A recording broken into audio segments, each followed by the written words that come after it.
My name is Mohin Chemist. I'm a pharmacist, and Alhamdulillah, I also do work. I work as a consultant on helping, supporting people to find their purpose in life and live it, inshallah. Today's topic is against all the odds. Alhamdulillah, we've had some great and amazing life stories of people who've had adversities and come through them. And with the mercy of Allah subhanahu wa ta'ala, their confidence and trust in Allah subhanahu wa ta'ala has truly allowed them to continue with life, even though it might have seemed that it's impossible to carry on in that moment. Alhamdulillah. Today, inshallah, with me, my guest on via Zoom, inshallah, if we can get the link to work effectively, is going to be a sister who's had some challenges in her life and how she came through those difficulties. At one moment in time, she was even told that she might not be able to walk again, let alone walk. They'd given up on her and said that it is quite strict, with her illness being quite ill, she might not survive. So alhamdulillah, with that said, that was about 2 years ago, and alhamdulillah, she is still with us, and inshallah, I'm hoping that we will be able to get her to come online and share with us her journey, alhamdulillah. So inshallah, I just wanted to say that, in life, alhamdulillah, everything is about intention, and that intention, if it is for the pleasure of Allah subhanahu wa ta'ala, alhamdulillah, can never go wrong. So when we ever start a journey, whenever we start this journey, and we begin that road, we have a goal set. We're expecting an outcome. Maybe it's a career, maybe it's a life partner, maybe it's a job. Whatever it is, alhamdulillah, we start with a goal in mind. And only two things can come of it. Either, alhamdulillah, with the mercy of Allah, you get to where it is that you want to get to, or you achieve what it is that you set out to achieve, or you get, with the mercy of Allah again, get to a place where you weren't expecting the result that you had originally set out to get. Alhamdulillah, in the first instance, alhamdulillah, you've achieved where you want it to be, and you plan on and you make the next step in your life and in your journey. Now, what happens when you get to where you weren't expected to be? Remember, Allah subhanahu wa ta'ala tells us, right? He's the best of planners. Alhamdulillah. So it's His plan, and it's His way, and it's His vision for your life. And when you submit to that, then great things are going to happen. I mean, alhamdulillah, that journey of where you're going to be and how you're going to get to that space and where you're going to go is amazing, alhamdulillah. And, also, I just wanted to mention that, we as human beings, we're always stuck until we learn the lessons that we need to learn in life. So, alhamdulillah, when we look on our journey and we feel stuck, we're at a place where we know that looks like there's no way out, and we can't move on. Now, I'm going to take you back to your days at school. If you were in school and you did you started your journey and you did your GCSEs, for example, and you started your lesson, say, for example, in English and maths. You're not allowed to carry on and do A-levels or do anything else until you learn all your lessons. And when you learn all your lessons, you can then do your A-levels. And when you pass your A-levels, and you can only do that when you learn all your lessons, you can carry on to do a degree, for example, or carry on with your PhDs, your masters and your PhD. But when you don't learn all your lessons, then you have to keep repeating that subject or repeating all those the curriculum matter, the subject matter, until you learn your lessons. And life is like that. Now, alhamdulillah, mashallah, we have managed to get Sister Farida online with the mercy of Allah subhanahu wa ta'ala. I've had the pleasure of working with this sister on a few things, and her journey has truly been outstanding. So, Farida, assalamu alaikum wa rahmatullahi wa barakatuhu. Welcome. Walaikum salam. How are you? Fine. And Jazakallah for that intro. Barakallah fi. Alhamdulillah, I'm well, mashallah. How is Ramadan going for you? Alhamdulillah. A true blessing. And I think it's going very quickly, if I may say. I don't know about yourself. How is your Ramadan going so far? Blink of an eye. You In know, the blink of an eye. That's correct. it's frightening. It's frightening. I'm thinking the last few Ramzans have gone so fast that if Hmm. we don't value the The time time. that Allah subhanahu wa ta'ala has blessed us with, Yes. subhanallah, life is over before you know it. Yeah, I was just Uh, going to say that's with everything in life, like everything is a challenge. I think Ramadan is a challenge as well for a lot of people, but challenges are good because they are also a blessing. Alhamdulillah, Alhamdulillah, that is absolutely true. Nuh alayhi salam, who was blessed with the longest life of any human, Alhamdulillah, when angel of death went to him, and I Hmm. believe this is a hadith that Yeah. unfortunately I can't quote exactly where it's from, but this is a story that I have come Hmm. across. So Nuh alayhi salam, so the angel of death went to Nuh alayhi salam and asked him, Nuh alayhi salam, you have been blessed with such a long life. Alhamdulillah, how did it feel? And Nuh alayhi salam's life was more than 950 years. I mean, he just did dawah for 950 years. So he lived before that and SubhanAllah. after that. So probably 1,000 years or more. And Nuh Mm. alayhi salam said SubhanAllah. it was like coming in through the front door and walking out through the back door. So if his life is Mm. so fast, Hmm.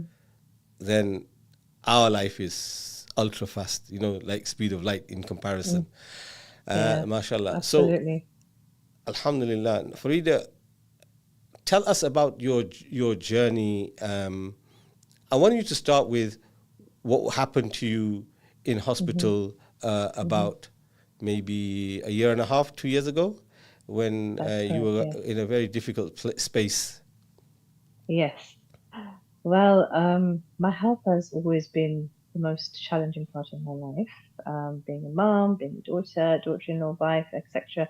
As women, we do wear many hats, as you know, and that comes with a lot of responsibility. I'm not saying men don't, so no offense, but you know, in terms of health, we do go through many challenges as women. So yeah, I think when you're giving yourself, to everyone and everything around you, you sometimes do forget about yourself. And I think for me, um, I never really admitted it until I went through that situation, I'll be honest with you, because this is me, every time somebody needs help or needs something, I always do my best to do what I can to help, because that is also the role that I play in the community. As you know, I'm a community support worker as well. So um, I do a lot of that. And then things do get challenging when you take things on, and then sometimes your health does start to deteriorate, sorry. But I didn't realize how bad it was until I had to go for this leg procedure. Very simple procedure, but then things started to spiral from there on. Um, the procedure happened, which was great. I thought, okay, they told me it will take a week to recover. I should be back up on my feet again. But then it turned into sepsis, and I didn't know until I got really ill. But even when I got ill, I thought it's just a temperature and, body's adjusting to the actual procedure. But then when I went into hospital, because my blood pressure started to drop, the kids had to call So the sorry, before ambulance. allow you to carry on, for our Mm. audience, they don't know what sepsis is. So can Oh you God. just clarify what sepsis is, please? Okay. In in short, sepsis is a very life-threatening infection. which, if it enters the bloodstream, can cause a number of problems. And because mine was in the leg, I was looking at amputation. So they were going to amputate my leg to save my life, basically. So it travels very quickly. It can poison parts of your body, even the blood, if it goes into the bloodstream, and it travels very quickly. You can basically have a blood clot somewhere and just completely die on the spot. It is, very, very serious. I mean, we look at cancer, for example, and cancer as well. It can happen very rapidly, and it can just take a life, within a short space of time. But I think with sepsis, people don't see that. They just think, okay, it's just an infection, and it's something that people can recover from very quickly. And it's not that simple. And I didn't even know that I had sepsis. I just thought I've got an infected wound. I just need antibiotics, and they'll send me home. But little did I know that as soon as I entered the hospital, there was no chance of going home, and I ended up staying months for my recovery. So I was there for a very long time, to the point where the wound was, where the sepsis was, I had lost a lot of tissue. I had lost a lot of flesh because of the sepsis. Um, and every couple of hours, the nurses would have to come in, do my obs, take the dressing. Changing the dressing was the worst part, because while they were doing that, there were pieces of tissue and flesh falling off at the same time, and I'm sitting there watching this horror unfold, in front of me, and I thought, oh my God, am I ever going to be able to walk after this? But subhanallah, you know what? I never gave up. That was the best bit about it. I mean, it was a very emotional, distressing time for me. And honestly, I think if I didn't have the doctors that I had at the time and the nurses that I had at the time taking care of me, I think it could have been a lot worse. And again, everyone's du'as. But I never gave up, because I thought, you know what, there are people out there who are expecting me to get better, and I owe it to them to get better, especially my parents, because they're elderly. So for them, it's like, my daughter's going to die before me. How can that be possible? Because that's exactly what my dad said, that this should be us in this situation, not her. And it was a very emotional time, for the family. But alhamdulillah, do you know what? The amazing part about this whole journey was that I recovered.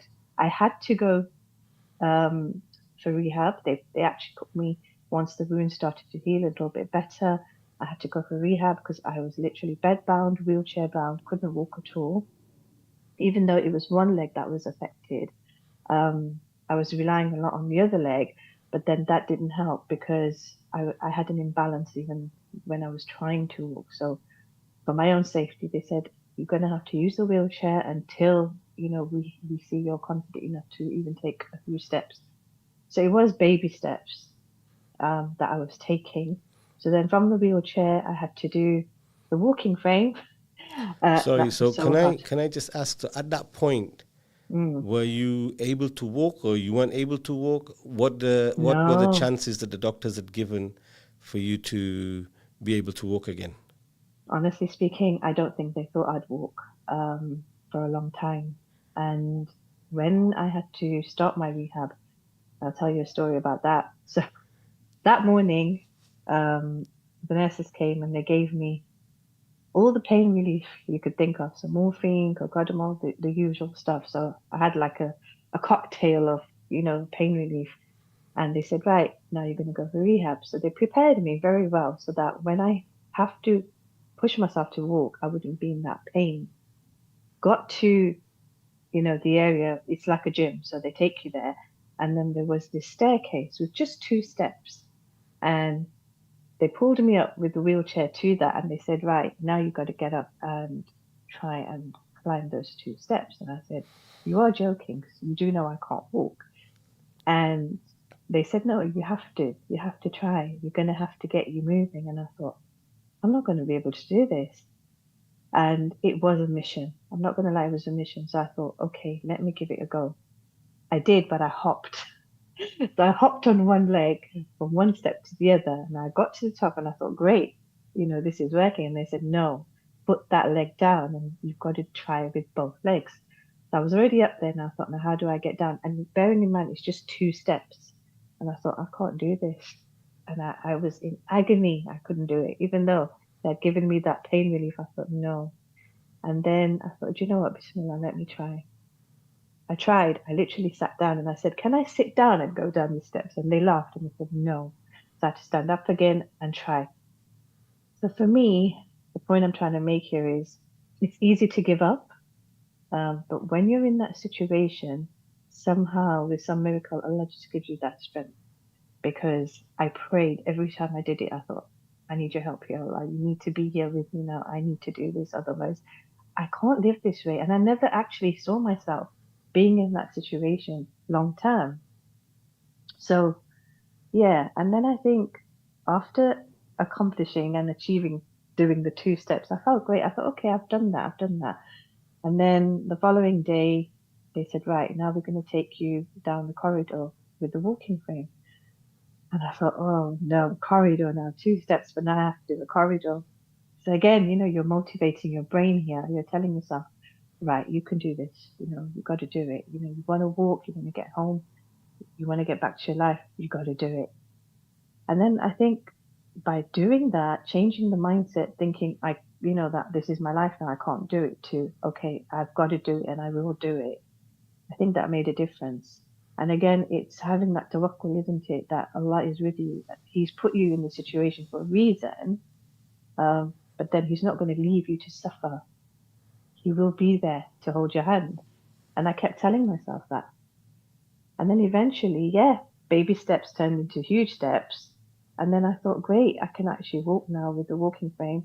But it was only for like short periods. I couldn't do it like continuously. It wasn't like, okay, now from the bed straight to I was still in the wheelchair, but when I had to walk with the walking frame, then I had to use that. So it was juggling the wheelchair and the walking frame. But then eventually, when I got a little bit more stronger, I actually told myself, okay, let's try the walking stick now. Because then I had to go to appointments and I had to, hospital checkups and all of that. And it was hard to go in a wheelchair because you have to always go, where you've got people that have to then help you into the wheelchair. Everyone had to change their lives, just to accommodate me. And I thought, even if I can do this with a walking stick, then great, no wheelchair. At least if somebody's with me, great, but I'm walking on my own. So it was motivating myself every step of the way, praying to Allah that this is what I want to do now. Help me do it, help me do it, help me do it. Having that tawakkul that yes, I will get there in the end. And I did. And it's not until just recently, it's just been a few months now that I've actually stopped walking with a walking stick. I need it on odd days, because sometimes the pain does come back. But alhamdulillah, I'm managing to, maintain it without the walking stick. So yeah, very, very challenging journey, very painful and challenging journey, because not only does it become challenging with your physical, but also your mental health gets affected because, you ask yourself, how did you get here? What is life going to be like? Are you ever going to get back to normal? Are you going to live life in continuous pain? But now, when I have conversations with people about it and people who are going through their challenges with health, alhamdulillah, they listen to my story and they'll say, well, you know what, alhamdulillah, looking at you and looking at where you are now, you've inspired us now to be more positive, to look forward to getting better and healing. And I think healing is the most important thing here. Um, the journey is about healing from everything, looking at your life, reflecting on what you can do differently, what you should be doing differently now, moving on. And I think it's about prioritizing yourself as well, which sometimes we do forget. We do forget. And I'll tell you one thing. But I did, I used to do a lot of reading, a lot of zikr, and I came across. I love Rumi. I've heard about Rumi. I'm sure you have as well. But I never really studied a lot of, what Rumi was about until that moment. And there was one quote I came across, and it's like sometimes Allah speaks to you in many different ways. And the quote I came across was, "The wound is the place where the light enters from." Sorry, can you just repeat that quote again? Yes, the wound is the place where the light enters from. The room That is the place that the light enters from. the wound, you know the The wound? root. No, not the root, the wound. WOUND, the Sorry, wound. I unfortunately I can't hear very well what's going on here, but say that again. Okay, I'll repeat it. The wound is where is the place where the light enters from. It's a Rumi quote. Alhamdulillah. Rumi has some amazing, amazing quotes. Very simple but extremely, extremely powerful. May Allah subhanahu wa ta'ala accept him and accept all of us and our ibadah and make it easy for us. Subhanallah. So in terms of your mental health and Yeah. whilst you were on this journey and you felt Yes. like giving up, Hmm. how real Yeah. was that? Very real. I'll be honest with you. Having sepsis, honestly, being in hospital, you're always thinking the worst in that Yeah. situation. So And every sorry. time, So for our audience and brothers and sisters on the program, I just want hmm you to know that sepsis is a very very fast infection yes, in the blood, hmm and it can start shutting down all your organs very very quickly. If it's not yes, treated effectively, efficiently, and quickly, hmm then the chances of death is very real, it is and you don't even have much warning. You can critically fall ill deteriorate. very, very rapidly, and the downhill spiral is fast. You're looking at maybe a few days at most. It can Hmm even be just a few hours in certain circumstances. So that's Absolutely. the significance of getting sepsis. And Yeah. also, what you were saying, for example, where you have had tissue damage, where you've Mm. got that muscle damage that happens, the tissues start to die, and hmm you have to regrow all of those muscles. So it's not Yeah. like a cut and you just get a bit of an infection. It's a whole large area of your body, your leg, that is hmm affected. hmm And if those muscles don't grow back, then unfortunately, well, if it's dead, it doesn't grow back. But there are ways now, Yeah. alhamdulillah, Yeah. to treat it. And if they don't rebuild, then Yeah. you lose the function of that limb. So hmm that was a hmm very real journey for you as, Absolutely. yeah. It was very raw, very real. And honestly speaking, each day that went by, I honestly thought it was the last day that I'm going to take my breath because I was very weak at the very beginning of that whole process.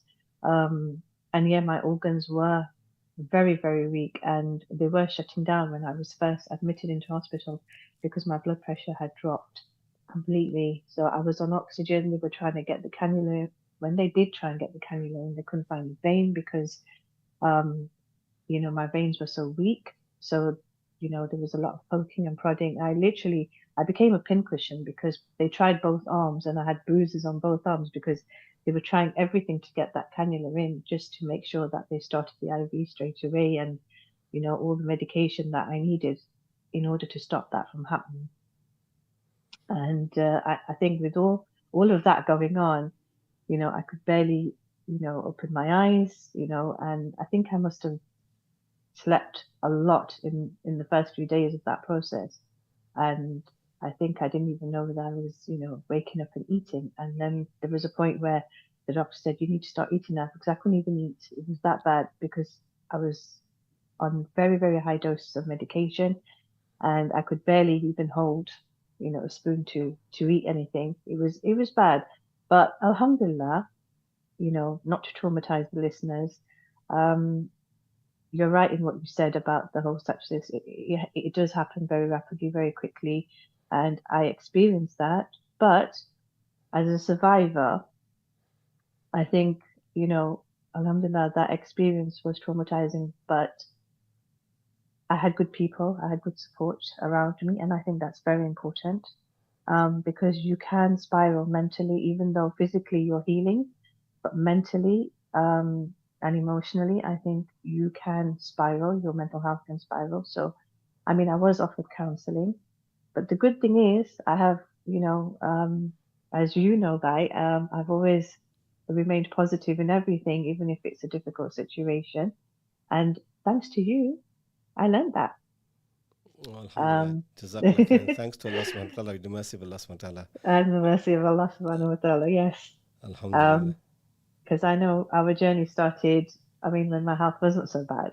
And I remember attending your workshop. And yes, you taught us a lot about life, and you gave us the tools to understand, you know, when we are struggling and when things are happening, how difficult things can get. But I always believe now that it's as difficult as you make it. It doesn't have to be that difficult. But you know what? Sometimes when you're put in a situation, it's human nature, isn't it? You go into fight or flight mode, alhamdulillah. But I think with your situation, when we did the workshops, you were always positive, and I remember you saying to me that I am an optimist, and I need to focus on that. So there you go. I remembered that. So I did. Alhamdulillah. Alhamdulillah. Alhamdulillah. You know, when every single one of us in life is going to have challenges. There's no one Yeah. person I know today that does not have one challenge or another. Mm, And these obviously are from Allah subhanahu wa ta'ala. absolutely. And when we put our trust in Allah subhanahu wa ta'ala, right, this is what uh, helps us through these difficulties. You know, Hmm. and Hmm. I think one lesson that we really, we become very materialistic, that this is mine and that is mine, and we're gonna lose this and we're gonna lose that. Yes. I don't know. I mean, I'm sure you know, but I know that a lot of the brothers and sisters listening will not know that Mm, in the last 2 years I've lost both of my parents, who yes. were the most precious thing to me. Yes. And when you lose your parents, it's a massive loss in terms of the duas, the love, the support, the encouragement. Everything is so with it, Absolutely. and is a massive vacuum in your life. Yeah. But what happens, Alhamdulillah, that it is what Allah Subhanahu wa Taala has planned, and when we put our Yes. trust in that and we accept that, then Allah Subhanahu wa Taala has planned for us. Then Allah Subhanahu wa Taala blesses us with that peace and tranquility, what we Hmm. call sabrun jamil, Alhamdulillah. And I Absolutely. think the biggest lesson that we can take from that is that, even as nothing lives or lasts forever, right? No, no, Nothing, nothing right? lasts forever. Except, Everything belongs to him. exactly, Um, and and except Allah subhanahu wa ta'ala. So Allah subhanahu yeah, wa ta'ala is first and last and forever, right? Everything absolutely. else is just a mere, you know, a mere tool that goes through that journey of life. Yeah. Subhanallah. So, Alhamdulillah, I just want you to think, right? Alhamdulillah, you've done some great things in life, Alhamdulillah, right? MashaAllah. Um, Tell us about some of those things. So, before you came, I know you came to the workshop, but before Yes. that, you came to that workshop. What was your life like? Well, busy mom, as you are, you're busy mom, you've got this. I was working, I had a lot of responsibilities. And now I'm a grandmother, alhamdulillah. MashaAllah. Um, but yeah, back then before the workshop, the children weren't married, they were all studying and doing their stuff. And I think it was just trying to be there for them, for the family, for everybody else. And alhamdulillah, I love my community work, as you know, so I was still doing that. And then children got married, and then I had grandchildren. So the responsibilities do increase. You think life gets easier once they get married, but no, then there's more responsibility, alhamdulillah. And MashaAllah. then, yeah, and then my mum went through her cancer journey, bless her. So, that was a challenging time as well. And I think seeing her go through her difficulties, with her health, and then her being diagnosed with her cancer, you know, thinking we're going to lose her, I think that took a toll on me as well. Um, and then when you're the oldest in the family, you have a responsibility, you have a duty, you try and be there for them, your siblings, and, you know, my dad, bless him, because, he's, mashallah, he's an amazing person as well. And they both are, and they both had their challenges with their health. So I think trying to be there for them and doing all of that, alhamdulillah, it did take its toll. But then I didn't stop. I just still carried on because you know what, I believe that, yes, this is all happening to me, but I'm not the only unique person that's going through the challenges. Everyone else out there is, like you said, has their challenges. And then alhamdulillah, I continued to do what I did. I know you want me to talk about some of the things that I achieved as well. I then became nominated for Women of the Year, Sorry, which, say that again. You became nominated for Women of the Woman of the Year. Year for Yes. GMTV program. Is that E- correct? That's correct on ITV. Yes, I did. And then I was also nominated for the Queen's Jubilee Award after that. And then I received another award from the Dialogue Society, all for my contributions to humanity. I always say that because it is, for the community, for, the people that I have connected with over the years. And honestly, again, like we said, we don't do it for anything else. We do it for the sake of Allah. And that's always my intention. This is my Sakajariya. Because along the lines, people have said to me, "But you do so much. You should get paid for what you do. You're so you've got all the skills. You've given so many hours." And I'm like, "Yeah, but I'm not worried about payment here. I'm worried about my payment up there." So this is the way I look at it. That the Sadqa Jariyah that we do here is, inshallah, what we will get paid for up there, and payment up there is going to be obviously amazing, and that's the goal. So, Alhamdulillah, I always say, do you know what? I don't need payment, but as long as I have your du'as, and I think these are the du'as that have saved me time and time again, especially with what happened to me with the sepsis situation. Honestly, if I tell you when um, this happened to me when I was working in the community, I connected with so many different wonderful people. And, they would always give me dua. And I'm not just talking about our Muslim community, I'm talking about, you know, Hindu community, Sikh community, people in the Christian community, the Jewish community. And then I'm Alhamdulillah. getting messages on my phone that they've heard about what's happened to me, because whenever there's community events and that, or we have coffee mornings or whatever, I'm always there, to support, to help. And people started to notice and ask questions. Well, where's she gone? Why is she not here? And then obviously they would question my friends, they would question my colleagues, and then people started to find out that she's in hospital, she's fighting for her life, and this is what she's going through.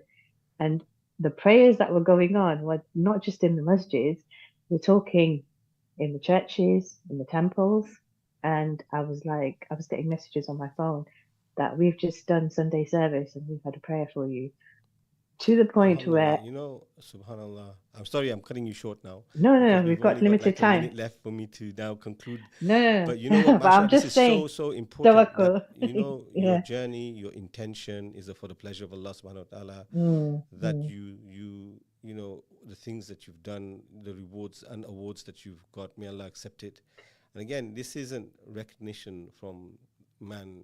This is Allah's mercy showing you that, He's absolutely. accepting your work. May Allah accept it, and may Allah help you continue to fulfill your Ameen. purpose, and may Allah accept it from you. Alhamdulillah.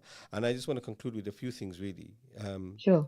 Inshallah, with your iman and your faith and your purpose, right? Put your trust in Allah subhanahu wa ta'ala. Put your trust in the plans of our Creator, and rediscovering purpose can transform even the darkest moments into Mm-hmm. opportunities to grow and inspire others. Alhamdulillah. Also, the Alhamdulillah. power of resilience, even in the face of Yes. difficulties and life altering challenges.